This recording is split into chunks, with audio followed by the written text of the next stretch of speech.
কোভিডৰ প্ৰত্যাহ্বানে বাৰে বাৰে মনবোৰ ভাঙি থকা সময়তে সঘনাই পাই থকা বলৎকাৰ ধৰ্ষণ আদি খবৰবোৰে সঁচাকৈ অসহায় কৰি পেলাইছে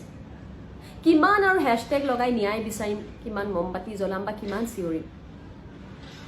শেহতীয়াকৈ কেৰালাত হোৱা ঘটনাটো আমি পুনৰবাৰ প্ৰমাণ কৰি দিলোঁ যে নাৰী নাৰীৰ শত্ৰু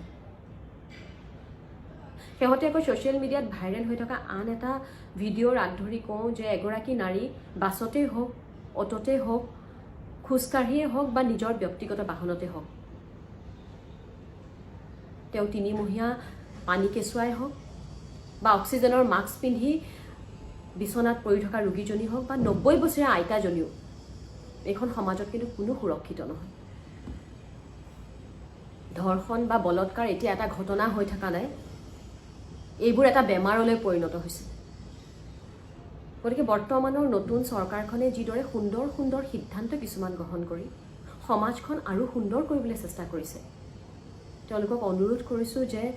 এনেধৰণৰ ঘটনাবোৰৰ বিৰুদ্ধেও দৃষ্টান্তমূলক কঠোৰ আইন প্ৰণয়ন কৰক আৰু আহক আমি অভিভাৱকসকলেও যাতে আমাৰ অকণমানিহঁতক সৰুৰে পৰাই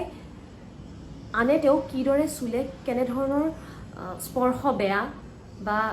কেনেধৰণৰ মানসিকতা বেয়া এই সকলোবোৰৰ বিষয়ে শিকাওঁ আহক আমি সকলো একগোট হওঁ আমাৰ চিঞৰবোৰ একত্ৰিত কৰোঁ ধন্যবাদ